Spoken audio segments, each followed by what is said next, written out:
Hello and welcome to another episode of the Three View Mirror podcast, a podcast where three former strangers get together and revisit the 70s, the 80s, and the 90s through three different topics every week.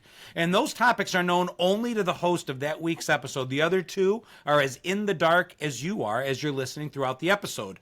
But the cool thing about this podcast is every week there's also a mystery, a hidden connection between those three different topics that, again, is only known, at the beginning at least, to the host. And this week, I get to play host. I'm John Catrides, better known as Gen X Jono, and I'm joined by two former strangers that now have become amazing friends, Shell and Chris. I'm Rochelle O'Black, better known as Gen X Shell.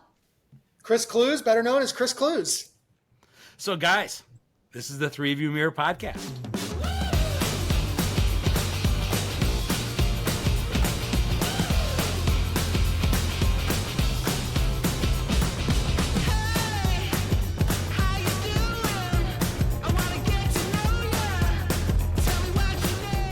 Guys, so are you excited? I've got the hosting challenge today, and I think I've got something that's going to stump both of you. This is one of those episodes where you and everyone listening is going to be like, I think I know it, possibly. Maybe they could connect 1 and 3 or 2 and 3 or 1 and 2, but the odds of you guys putting all three together are the same odds as Chris going back-to-back on guessing. It's going to be impossible. I don't see Chris doing a two-peat on this one, but we'll see. I'm doing it. You're doing it? All right, challenge accepted, my friend. Our three topics do run through the 70s, the 80s, and the 90s today. And they are the TV show One Day at a Time, Michael Jackson, and the 1990s movie Twister. And given the weather I've had here locally in the Carolinas, Twister's a perfect fit. If we do go black for any reason, it's because my power went out because we have massive winds here today. But there you go. One Day at a Time, Michael Jackson, and Twister. What do you guys think? First thoughts. My first thought in One Day at a Time, I absolutely loved that show. I loved Schneider. Schneider was one of my favorite characters on that show. Chris, you familiar with all three? Time, I am. One Day at a Time is one that I haven't watched, obviously, in a long time. But it's interesting because when you talk about sitcoms, it's just not one that comes up very often, and it was a great one. But yeah, I'm excited, especially Michael Jackson. Are you kidding me? We could do a whole episode on that. So One Day at a Time, played through the 70s, and like so many of the shows in the 70s, it showed like a new version of the family, right? There was a single mom with her two daughters. There was no husband or father that we saw that I can remember. They struggled financially. They were living in what could only really be described as the projects, like Good Times, like What's Happening. Like so many shows, they kind of were a mirror against what society looked like in the 70s, which was a struggle financially. And it was also a breakout sitcom for a lot of the cast members. I mean, Valerie Bertinelli, Bonnie Franklin had a career before, but continued to be hot, and Mackenzie Phillips. But for me, like I said, the 70s was such an era of TV that was different from the 80s that followed it and from the 60s that preceded it. The 60s, you had the nuclear family. You had the Leave It to Beaverness, the perfect family unit where dad would come home, honey, I'm home. The mom is dressed to the nines. She's got on this beautiful dress with a frilly apron. The 80s came along and it was Dynasty and Dallas and everyone had money. And in between, it was like this time in the 70s where it was not the same. Gritty. Good word. It was gritty.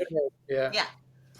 Roseanne did the same thing, I would say, in the 80s then, too. It was, showing a nuclear family that was, they were still a nuclear family, though, I will have to say, but a family that was basically broke and had nothing. Yeah, that's interesting you talk about the 70s. Gritty is like the perfect word. There was so much, gritty was throughout television. I was just talking about that today with somebody.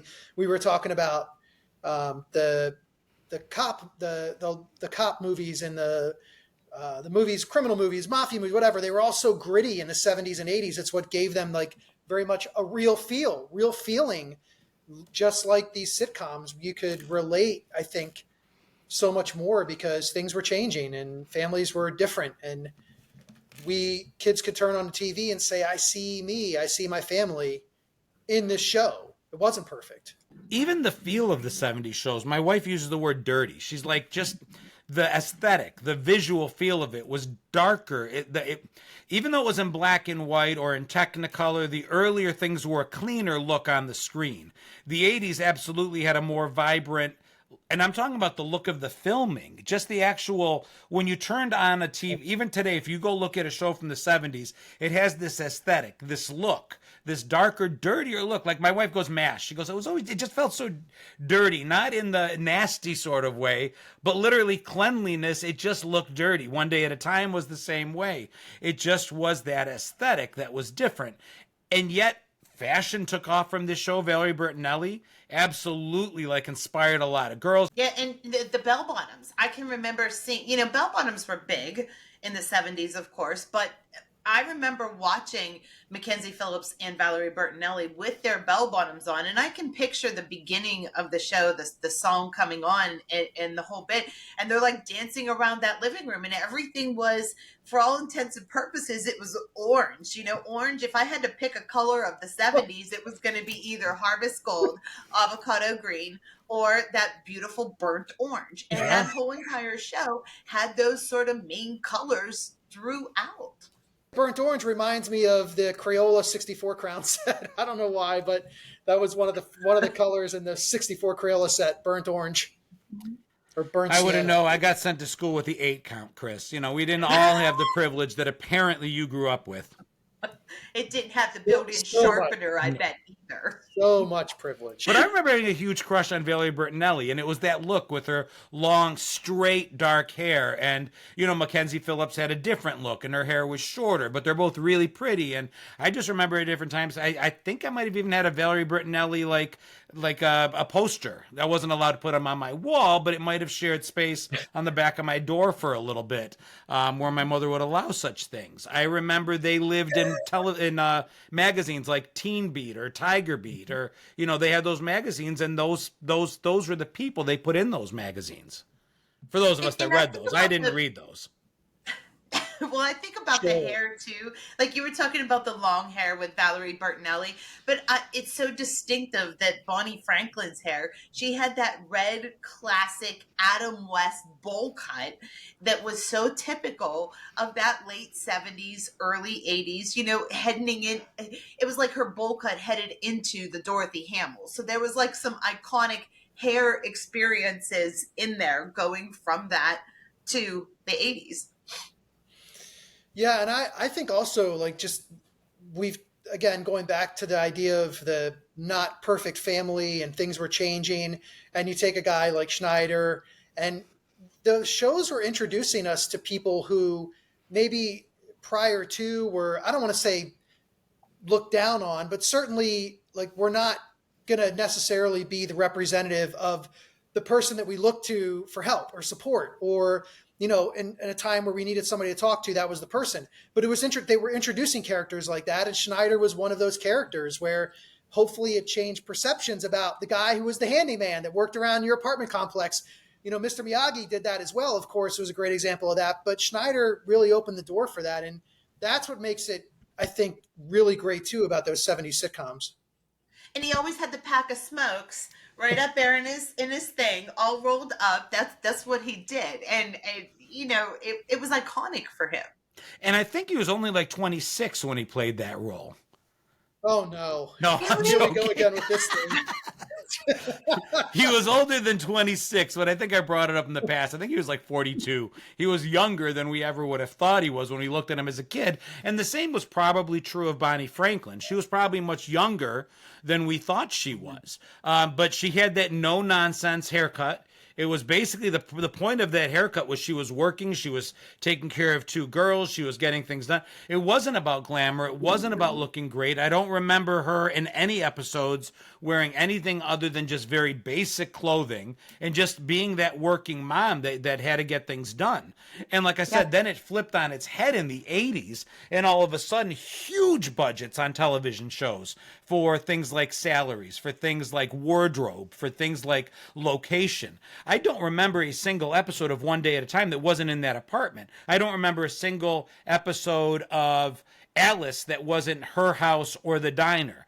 Good Times. I don't remember a single episode that wasn't in that iconic. You can see the door, you can see the living room, you can see the kitchen. That was the set.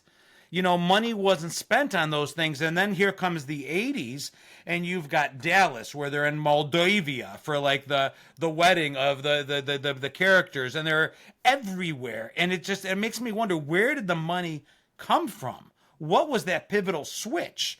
Because things changed. Well, I think the 80s, the 80s were a decade of indulgence for many people. I mean, that's where we get the yuppie from, the young urban professional styling. And, everything went from orange and avocado green to pastel pink and purple. And, and we went from rough on the outside to that, bedazzled. Like the 80s were bedazzled. And the 70s were like, no nonsense. The 80s were just bigger. Everything was bigger. The bigger, the better, they would say in the 80s. And Wall Street, Wall Street was a huge movie with Greed is Good. And so, of course, like there was that dynamic of, sorry, I know where John's going, bigger is better. So don't even like throw that into one of your little shorts thing. I was waiting for you to laugh at that or make a face, and you didn't. So here's the thing. To your point, Chris, bigger being better, flashier being better, brighter being better. But because of all of that, there's a part of my brain that when I flip across the channel and I see an episode of Welcome Back, Kotter or Taxi, we don't see it much, but Freddie Prinze in Chico and the Man, which is a show I think a lot of people have forgotten about. What's happening? I see these very simple shows, and every single one that I mentioned, again, goes back to just one set. Not a lot of money spent. I would hazard a guess that their salaries were not anywhere near extravagant, that everything was simple and basic, and I love the simplicity of it. And I look at this show One Day at a Time about a mom and her two daughters and this creepy guy that in any show today you'd be like, don't let him into the house with just the girls alone. And yet it showed him to be more than what his character would look like on the surface, to your point, Chris. There's a lot of episodes where he takes the role of being the person to listen, to be that shoulder that Bonnie Franklin will confide in, because there's nobody else around. And it's just a show that I think pioneered a certain plot line, a plot device, that's been carried through over and over and over again since, but didn't exist before. One Day at a Time really is, in my mind, that first show where you have 3 female leads and they're running the entire show. And yeah, it was a sitcom, but they battled some very serious topics. And as the show said, they literally were taking things one day at a time. I never really thought about it that way, John, but that, I never thought that in depth to it whenever I was younger about the actual title of the show. But you're right. Tomorrow was not guaranteed because they were I guess you could say the working poor. Yeah. And, paycheck to paycheck and one day at a time. That's profound for me at the moment because I never really thought of it that way. I wonder too, like I started thinking about it as you were talking, John, and part of the grittiness that we were talking about and the kind of the working class shows that were coming out. And listen, I would have to, somebody had to fact check me on 50s and 60s, but it feels like the 70s was like the era of the apartment sitcom. Yeah. And did we have that before? I feel like all the sitcoms were in the suburbs or they were in small towns like Andy Griffith, like Mayberry. But suddenly they were all. It was you listed a few at the beginning, right? I mean, it feels like it was like the era of the apartment sitcom. And it was because more and more people. The 70s was. There's a lot of different things happening sociologically in the 70s. There was an urbanization of America where, certain segments of this country started living in more urban areas. And then there was what was referred to at the time as white flight out to the suburbs. But that really started happening more in the late 70s because you got to remember what was the 70s. It was huge levels of unemployment and inflation, both happening at the same time. They called that stagflation. It hadn't occurred before then. You're not supposed to have those two economic factors happening at the same time, and yet they did. We had the energy crisis with the long gas lines, and depending on what number was in front of your license plate, there were days of the week you couldn't get gas. That's right. I mean, it was tough. And so our television reflected that. And yeah, the big white house with the white picket fence, a lot of those white houses with white picket fences were built on the backs of the GI plan and men coming back from war in the 40s that led to the booms of the 50s and 60s. And that broke by the 70s. We have whole communities where I live that were, you know, built specifically where every house kind of looks the same. They were specifically built that way. Yep. I wonder too if part of it is that when if we tried to age these people that were in these sitcoms and it's called the mid 70s, and that if they had small children, that we had for the first time in the 60s, there was a complete shift in the way that people approached life, family, married life, or not getting married. All of those things happened there in the late 60s. And then you have this big push of sitcoms again, kind of we're talking about in the mid 70s, where are those people who were in their early 20s in the late 60s who are now late 20s, early 30s, you know, if they age them a little bit in the mid 70s and actually living from what they learned or what they lived through in the late 60s and now applying that to their lives. I mean, I'm maybe going too deep there like I always do, but that's kind of what it feels like a little bit. So I have no idea what you just said, really. Okay. Well, I think I do. There was the upheaval of, you know, the late 60s and the early 70s brought us the flower power generation.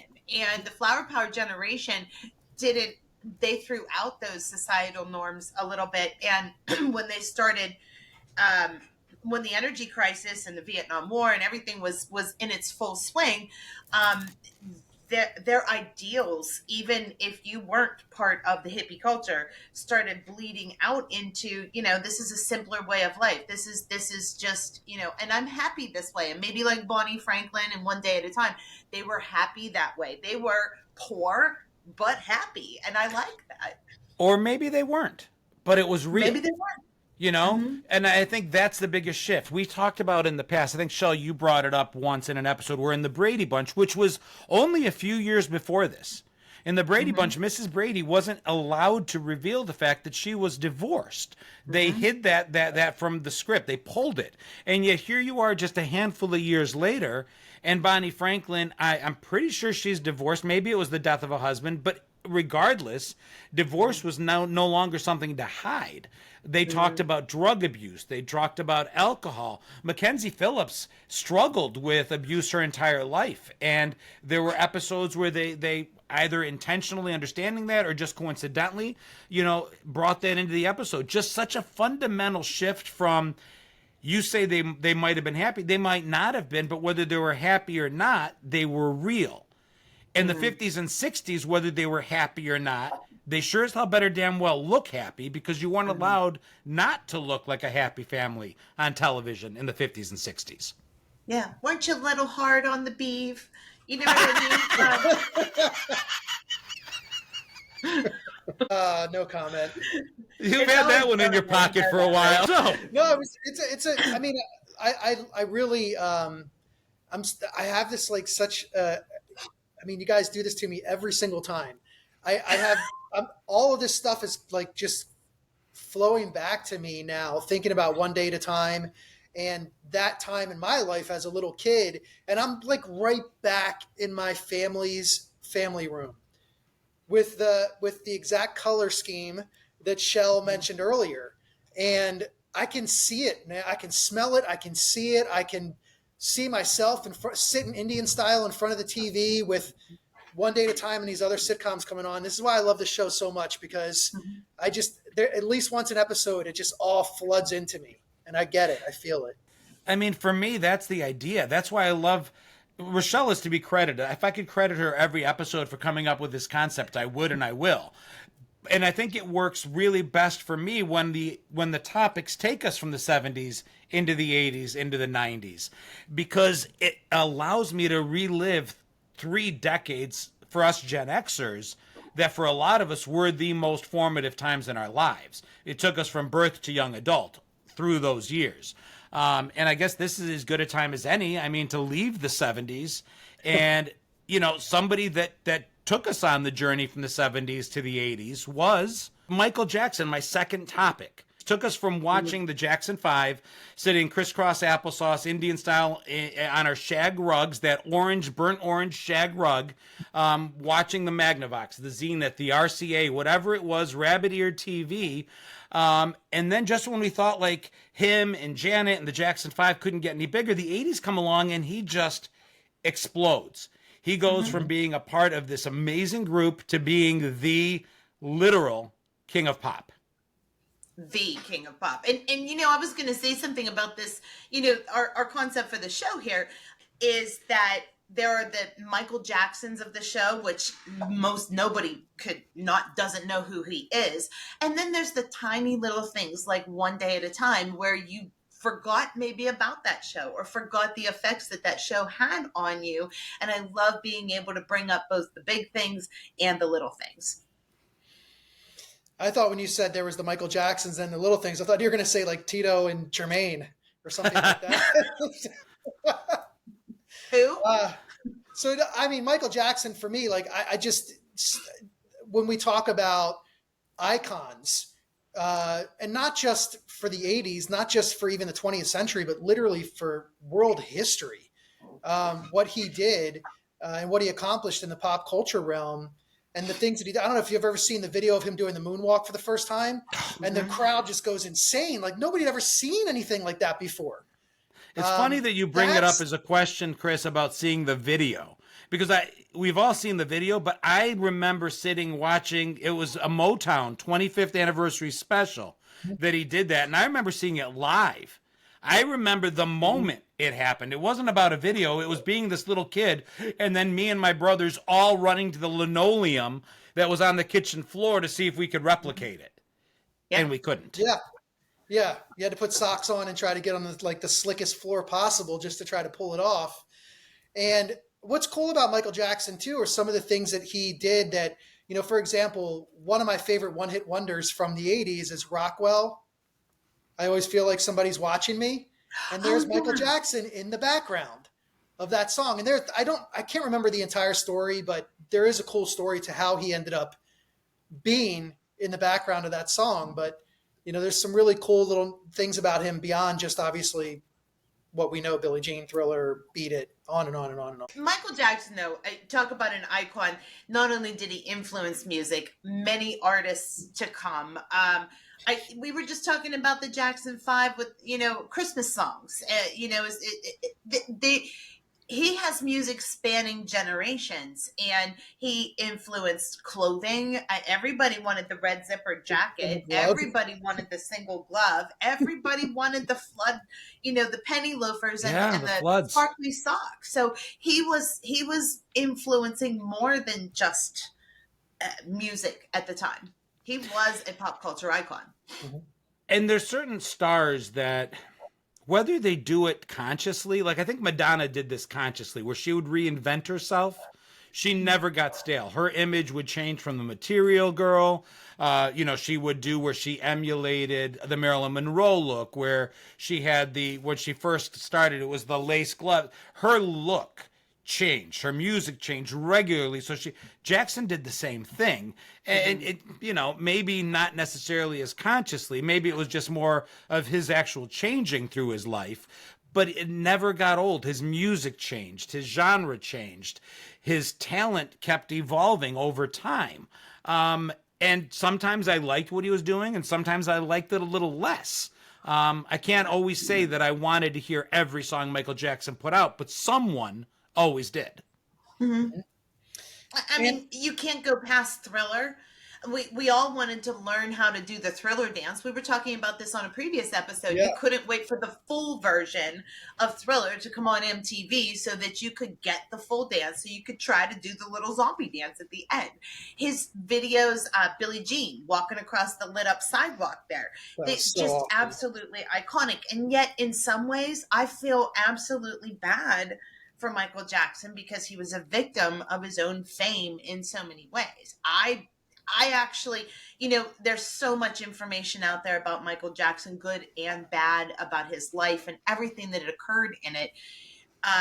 He probably none of us will ever really know the truth of anything, but he was too famous. He almost was too big. So yeah, and I agree. And I when you were talking about the songs, another thing about him that, and again, I don't know. I do know that there have been some musicians that have turned down Weird Al, and you would think that Michael Jackson, in the place that he was as an artist, may have turned him down, but he didn't. He embraced "Eat It," which was such a ridiculous song, and it was a play off of one of his most popular songs of all time, but he embraced it. And I think that's cool too. Even if he got, a check on the side, whatever, the fact that he allowed Weird Al to parody one of his songs says something about him being this incredible artist, but also recognizing that there was some fun in it as well, and allowing that to be fun was pretty cool. When I think of Michael Jackson, a couple things. First of all, there's so many things, to Shell's point. The lit sidewalk in Billie Jean, the Jackson 5 record that was on the back of my cereal box when I was a little kid that I was able to cut out and actually play on the record player. Him doing the American Music Awards and introducing the next nominees with Donny Osmond and seeing them both as these young kids. It was just so cool. There's so many of my memories. And then you take that to what else Rochelle said. And Rochelle, I'm glad you brought it up. So I wasn't sure. You did it really eloquently, because we use the word problematic today, and it comes up in our show all the time. I'm not sure today Michael Jackson would have survived the possible cancellation. And I'm not sure he should have, because we don't know the truth of everything that happened. But there's one weird thing that no matter what anybody watching thinks of him, we used to do this thing, this understanding that the talent was separate from the artist. And no matter what you think of the artist, the talent has value, has something worth saving. And I guess part of me is glad that we lived in a time where at least the talent got to survive, because I think it inspired so many musicians after him. So many people that have amazing talent that have given so much to this world in terms of music were inspired by Michael Jackson's music. And regardless of him as a person, I don't know the truth. I don't think any of us will ever know the truth. And without knowing the truth, I don't think anybody is worthy of being canceled. So I guess I'm glad it happened then and not now, if that makes any sense. It does make sense. I mean, I had this discussion with somebody one other time, and you can cut this if you want to, John, but the Bill Cosby, and we have proof of the things that Bill Cosby had done. But, a lot, you go backwards, and Bill Cosby was a very talented person. Did he squander that talent? He sure did. He wasted it, but he was, incredibly talented. And Fat Albert Cosby Show, his comedic stuff, and he threw it away. But we don't need to throw it away, literally. And I think, and I love that you make that point. The injustices of Bill Cosby aside, it would also be unjust to lose picture pages on Captain Kangaroo because it had value in my young life. To lose the Cosby Show, to lose Fat Albert. That would be two injustices carried out instead of just the one. Yeah. What was your favorite? Did you have a favorite Michael Jackson song? It's so hard, but did you have one that just like jumps out at you? Like every time it's on, you're like, yes. Yes, I do. I do too. What's yours, I Shell? think Shell's is probably Billie Jean because she's brought it up a bunch of times. No, I absolutely adored Black or White. I loved the video. I loved everything. That was the first time I'd seen some sort of a technology to meld faces together when they would turn in the video. Oh, yeah, that was cool. I love that song. So I actually think it was the first time they'd used that. That was like a breakthrough. That was like a Haas moment with the animation. Black and White was the first time they used that morphing technology. And I think I remember hearing it was the same morphing technology that allowed for Terminator 2 later on or around that time. It was very similar technology. Chris?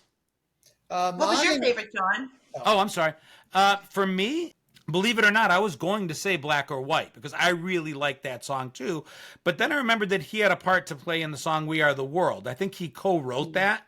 So because of that, that trumps it for me, because that moment in time where him and Lionel Richie and Quincy Jones and everybody else that was involved in the production of that song, it went beyond the cause. You had such a need at that time, and that song provided so much charity to a part of the world that needed it, and yet the song even grew. It grew bigger than its cause. I see that song played out. I just did a video encompassing that song recently. I need a moment in time like that to happen today. Just to see so many artists. You had Kenny Rogers sitting next to Michael Jackson, sitting next to Bruce Springsteen, sitting next to they were, it didn't matter what their genre was. They came together, and that's my favorite. Yeah. Yeah, I gotta hand it to you. If that is a great song. And today they'd probably all film it from their own place, and then they just put them together instead of actually being in the same studio. We are the Zoom world. Yeah. Yeah. So mine would be, I mean, look, it's cliche to say that, I mean, I absolutely love Thriller and everything about it. And I think anytime that song is on, I just think about how, to me, like Thriller is, it's more than a song.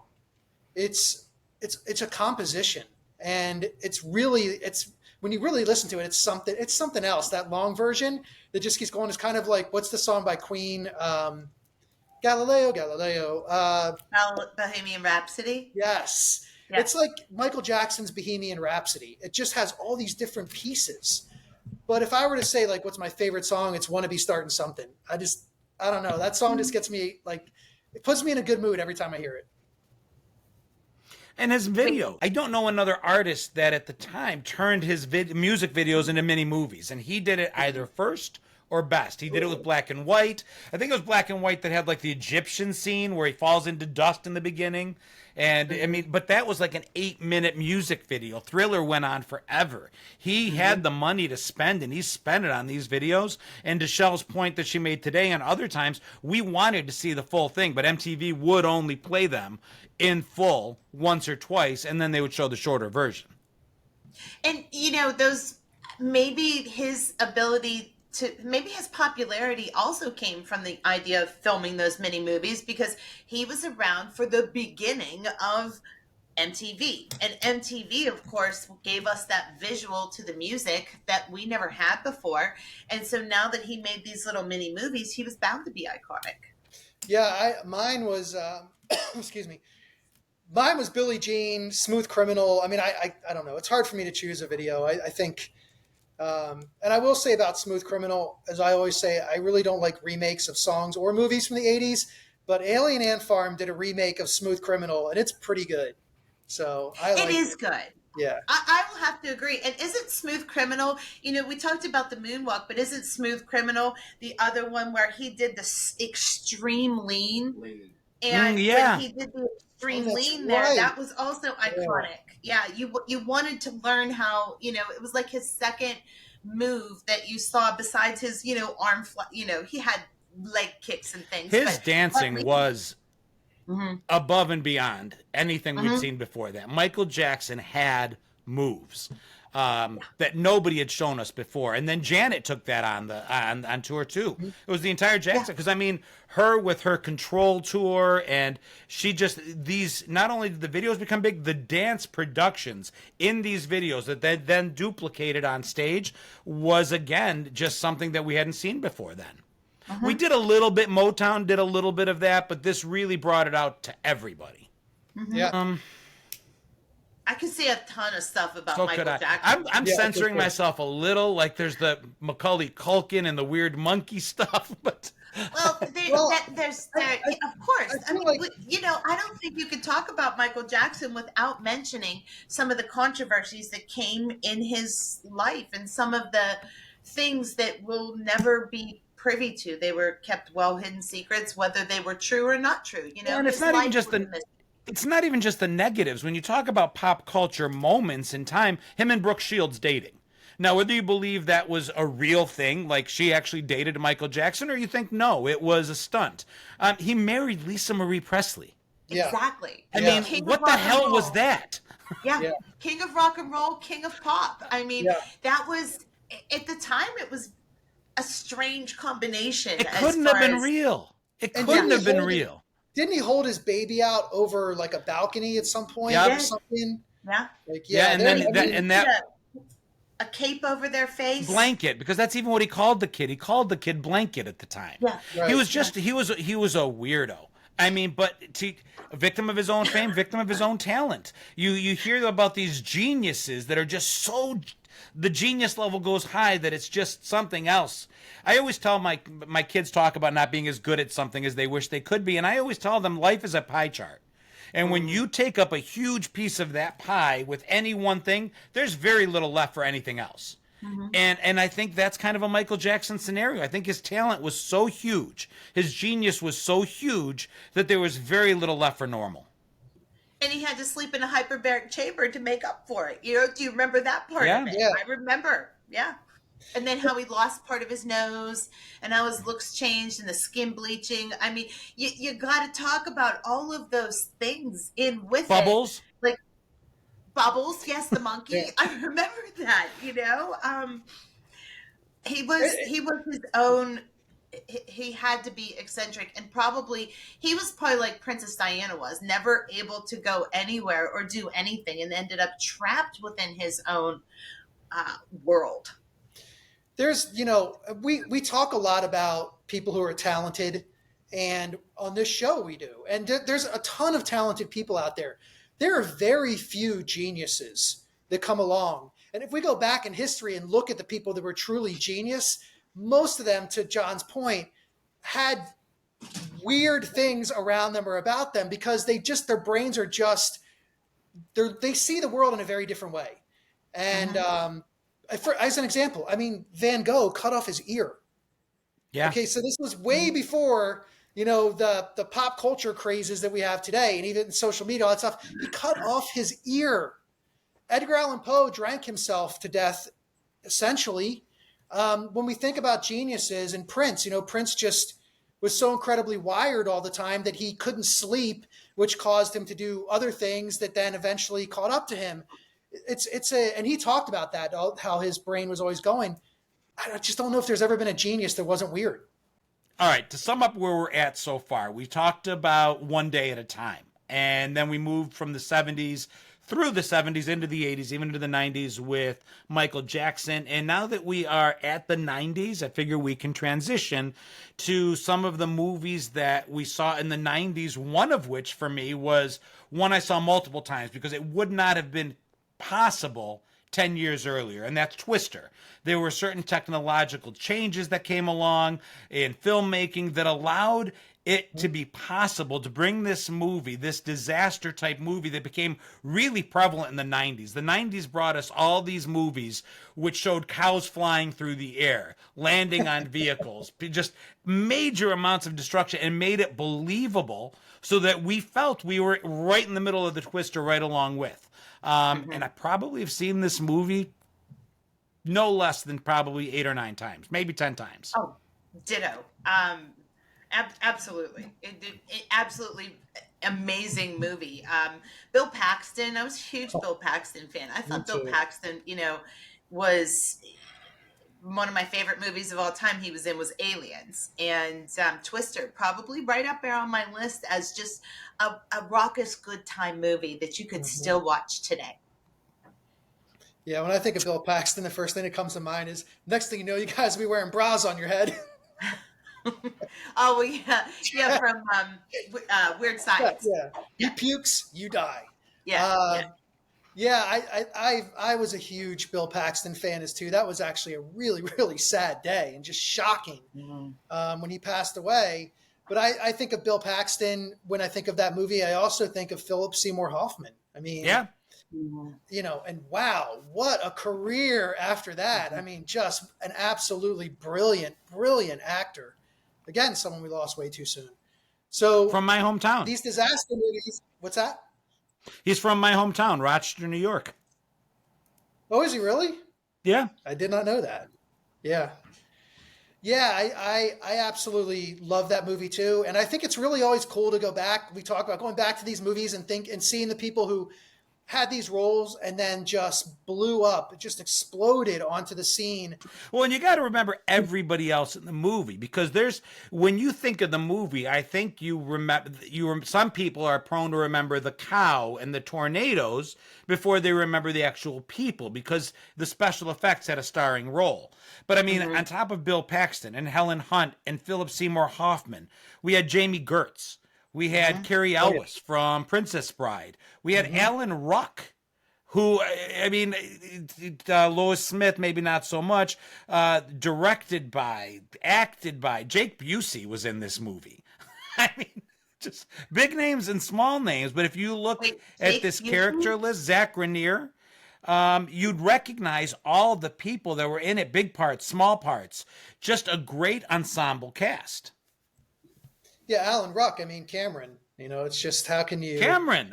He keeps, I mean, that like is a theme for me. He was in Speed, we talked about. He was in Ferris Bueller. He was in my Star Trek episode because he played a Star Trek captain. And now here he is again in my movie choice. It's like, if there's a little theme that goes through most of my movies, it's that Cameron has a co-starring role in all of them. Yeah. Yeah, that is true. That's an interesting little one there. And when you mentioned Helen Hunt, I think arguably for me, if I get out of the 80s, one of the best movies of the last 30 years, as good as it gets, with Jack Nicholson. Oh. Yeah. Did you ever see it? Yeah. It's amazing. I've seen it. Great movie. Great movie. Yeah, years ago. I love movies that also take an actor that I feel one way about, that I see one way, and kind of flip it. Like Carrie Elwes was the good guy. He was the all-American blonde good guy, good-looking guy. He was the prince and and now he's the jerk. In this movie, he's the absolute jerk. And it's just weird seeing him play the other tornado chaser that's willing to do anything to get in their way. And then he gets what he deserves throughout the movie. So again, a movie that gives me what we want. We've got Jamie Gertz, who is the it girl. And in this case, she's the girl we don't want.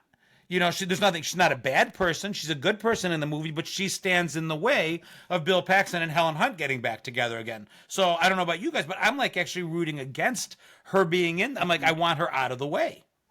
Yeah. Yeah, you wanted the love story to happen. And hey, there's nothing like a good love story that ends in a shed full of farm implements. From the F5 tornado, there's a happy ending right there. That's a great scene where they walk in and they know what's coming, and they look up and all these sharp things are hanging on the wall, and here comes a tornado that's going to send them flying through the air in moments, and like, we got to get out of here. Yeah, and they were, to your point, John, the disaster movies that were coming out around that time, and if I'm maybe recalling dates differently, but like Armageddon, for example, like they were just these big, fun, adventurous movies with these incredible casts that I don't know that's been replicated. I kind of associated like the soundtracks for movies in the 80s and the casts for the adventure movies in the 90s. It was just a moment. It was a moment. It was pretty awesome. It was the summer blockbuster. Whether it was Independence Day, whether it was Twister, whether it was Armageddon, they were these summer blockbusters that we all went to see either on a date night. These were like the date night movies that were amazing and they were fun. Even movies like Titanic, where they were able to actually show us the ship going down. I mean, these movies had been made in the past, but they left a lot to our imaginations. Jurassic Park. This was the time when technology finally allowed movie storytellers to show us the story. And we look back now, and some of the animatronics or the CGI wasn't as good as we remembered it being, but we're comparing it with what's available today instead of comparing it to what we remember being available yesterday. And there's something special about that, though. Now when you see a scene that is so fully CGI, you just know it is. Whereas, I don't know, there was something believable about some of the animatronics and things, but, at the time. It wouldn't have been the same if it was... In fact, the later Jurassic Park movies that used CGI, I liked them less because they were a little less... the brontosaurus looked like a brontosaurus. Didn't look like a big puppet.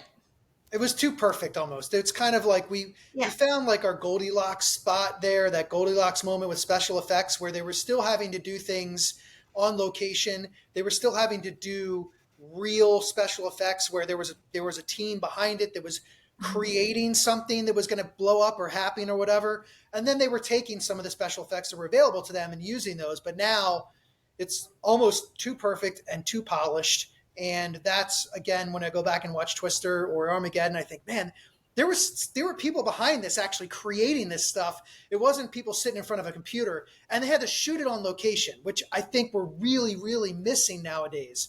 And to be out on location, I'm sure if they did Twister today, which I heard they might be doing, they're not, who knows? They may just be in a studio with a green screen and it's going to look like they're on location, but they're not. And it just doesn't feel the same.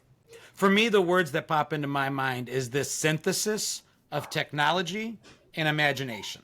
And it was this Goldilocks moment, as you put it, where we needed both. And it was just perfect because it took what was available technologically and incorporated our voluntary suspension of disbelief. And the two met together at a point in time that was perfect. Mm-hmm. Absolutely. So that Goldilocks moment we talked about, it's very similar again, if you go back and you think about the real kind of makeup effects that they had to do as well. And so how much of a difference that actually makes in the movies back in the day versus today. You think about like An American Werewolf in London and how much talent went into creating that. And the patience I was reading the other day that Jim Carrey had to like spend time with a special forces, like a Navy SEAL guy, and go into training for psychologically because he had to sit in the makeup chair for the Grinch for like 9 or 10 hours a day. And that was like psychologically wearing on him. And, today they wouldn't have to do that. And I think for when we think about Twister, there's some similar things in there where they're actually there experiencing some of those special effects. And today they just, it's just not the same. I mean, they're acting like it's there, but it's not. I even like the little moments. So whether it was the wardrobe or the makeup or the special effects, but even the little things they put in the movie, like the things that they send up into the tornado. Those were called Dorothy. So there was Dorothy 1, Dorothy 2, Dorothy... And I just thought that was a really cool touch. I remember as a kid thinking that was really cool. Because that was my previous association with tornadoes was The Wizard of Oz. And I'm like, okay, that was pretty cool. I like that. I like that the technology in this movie was believable. Seeing those little balls that had the readings go up into the tornado and stuff. I could imagine that. I could understand that. Seeing the real-time devastation because Helen Hunt's, is it her mother? Or it's a mother figure at any rate, whose home is basically destroyed and they have to go back. So you don't only get to see, like sometimes that's what's missing in these movies. You'll see these big disaster movies where the building gets blown up, but they don't see the real effect of it. They showed the real effect of it. They did the flashback in Helen Hunt's life, her character's life, of what tornadoes did to her family as a young kid. So this movie had the special effects, but it also had the storyline, the love affair, and the heart. And it just made it a perfect movie for me. Yeah, and we cared about the characters, to John's point. Like we were invested in them much more than I think we are today, and to some of these big disaster movies where they don't actually give you much of a backstory. They don't give you a reason to care because, quite frankly, the movie's not about them. It's about the special effects. And we had that Goldilocks moment again with the characters and the special effects where we were enjoying and appreciating both. Even, Die Hard being you could call it a disaster movie. It's more of like but the building explodes, lots of things happen, but we were invested in the characters. And we were invested certainly in Armageddon. I mean, wow, that we were really invested in the characters of Armageddon. But the same goes for Twister. Like we wanted them all to make it out. We wanted all of all we were in it with them. Absolutely. No. I haven't cheered for people, or like you said, Jamie Gertz. I haven't cheered for someone to, make it and beat the bad guy as much as something like in the movie Twister. That's probably why I've seen it, like John said, probably a dozen times. I also like when the movie puts us into the movie, like Jenny, like Gertz's character. That was us. you have everybody else in this movie more than ready to put themselves directly into the eye of the storm, ready to be like, and she's like, you people are crazy. Like, I don't want to be doing this. What is wrong with you? Bill Paxton, his Aliens. He was that. He was that character in Aliens, where you have everybody ready to just like, we're gonna do this. He's like, no, man, game over. We're done. I'm finished. This sucks. Yeah. I like that because I'm like, all right, because that's me. I'm sorry if you somehow have a plot that involves me being inches away from a tornado, dude. No. Or an alien. Or Alien. Alien, forget it. I'm like, I'm him. Game over. It's done. Hurry up, just take me now. Game over. I love him in that movie. Just his whole, and they're making fun. I'm like, this little girl's been able to survive for 2 weeks or 3 weeks, or you're a trained Marine, you'll be fine. But no, fuck this. I'm done. Did you put her in charge then?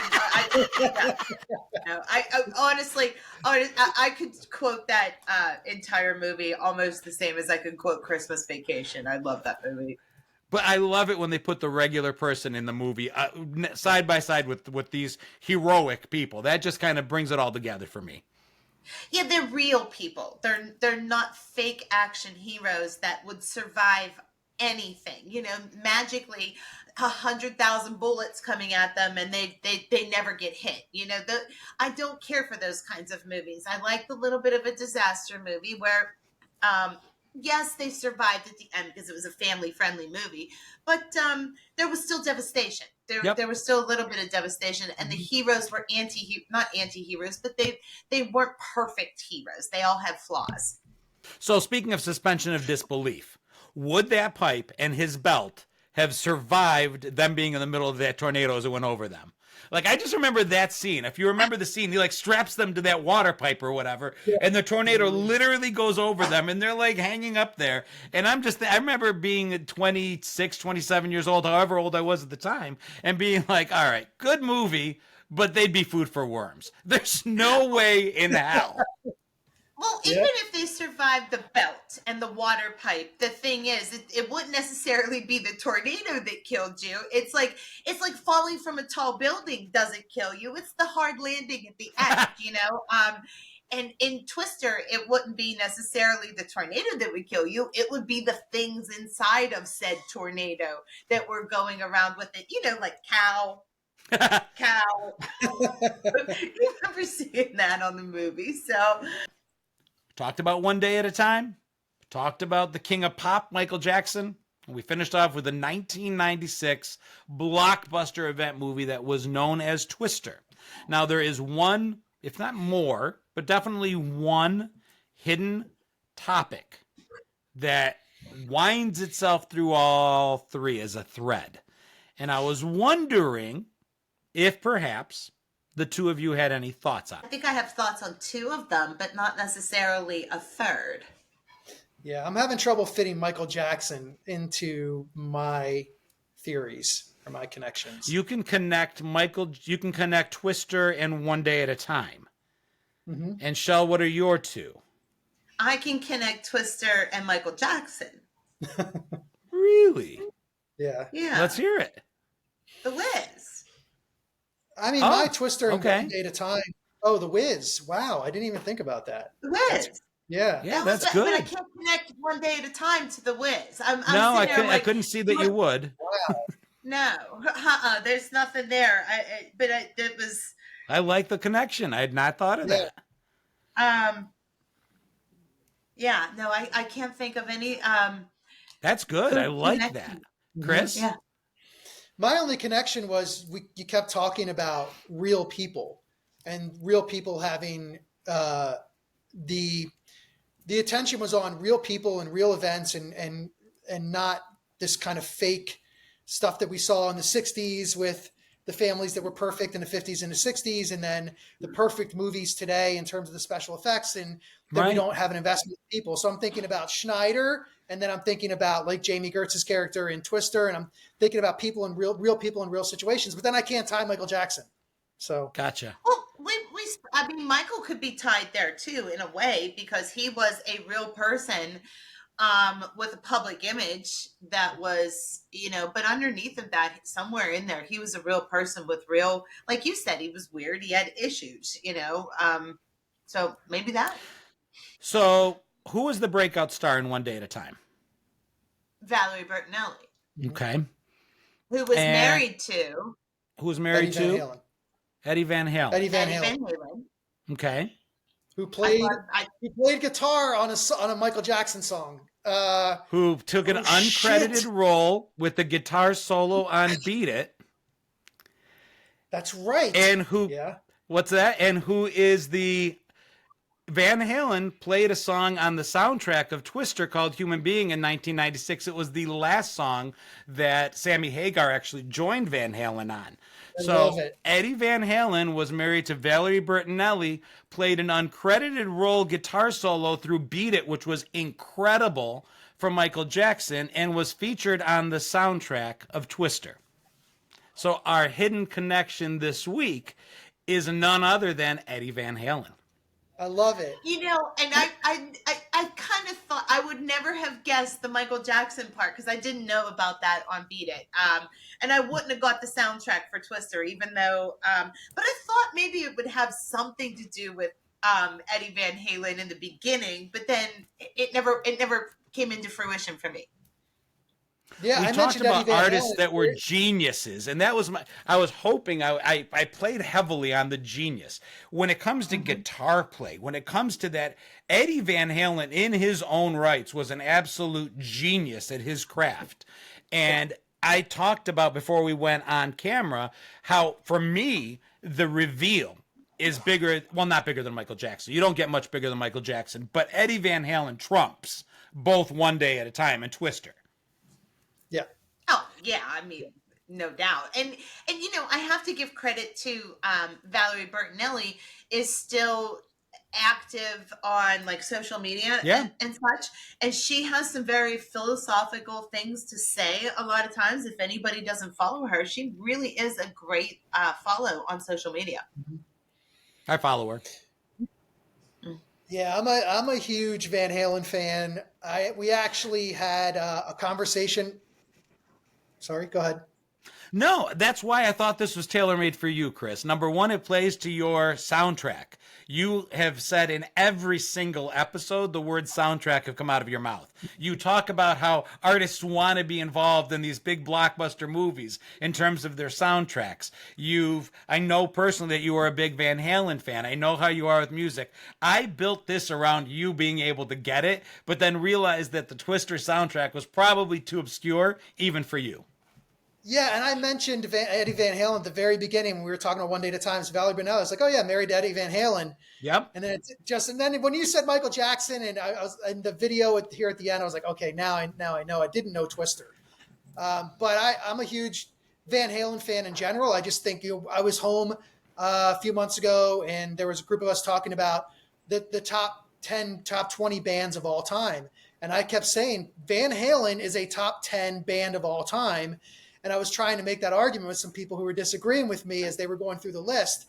But I look at the library of music, and a lot of that is because of Eddie Van Halen. Now, David Lee Roth was one of the greatest frontmen of all time.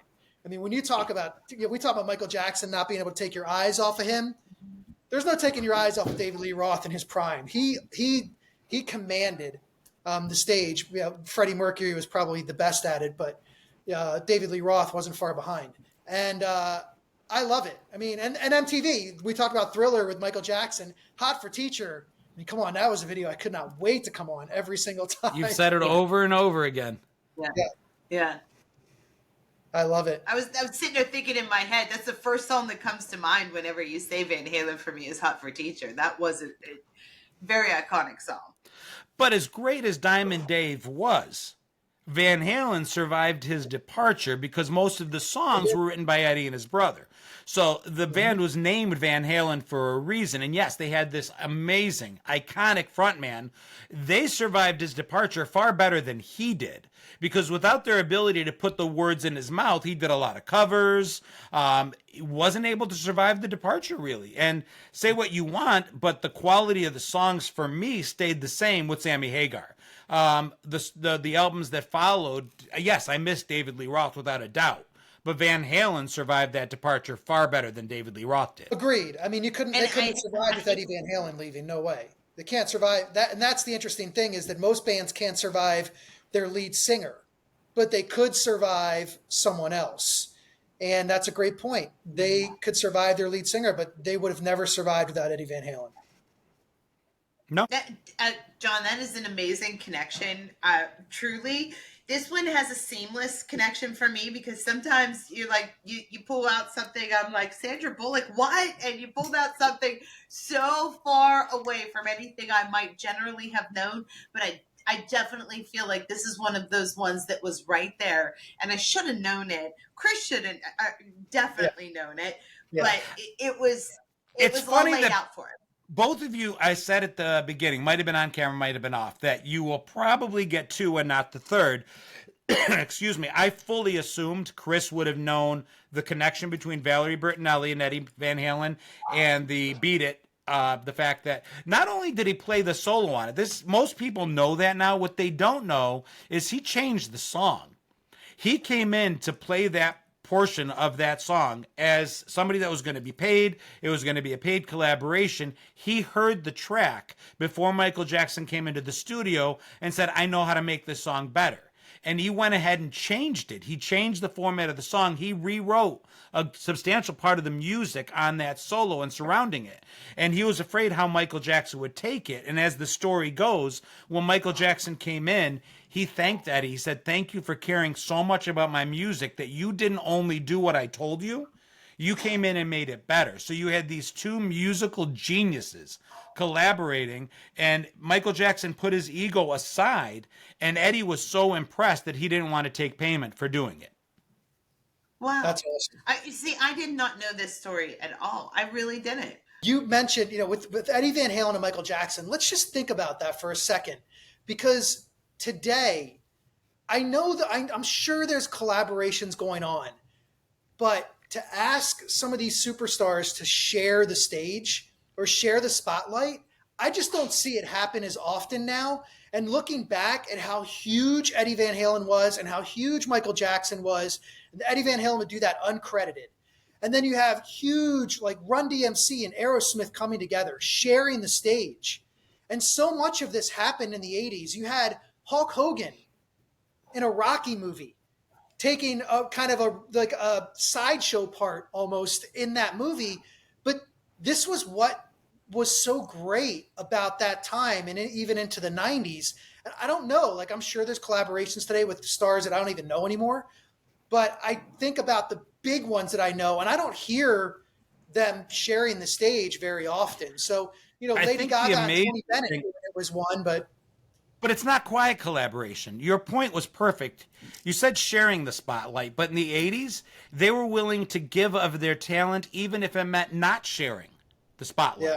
So today, yes, there are collaborations going on, but they're loud collaborations. They're, hey, check out and see what we're doing. But the 80s, it was a quiet collaboration, and Van Halen being the least, because he didn't even take the credit.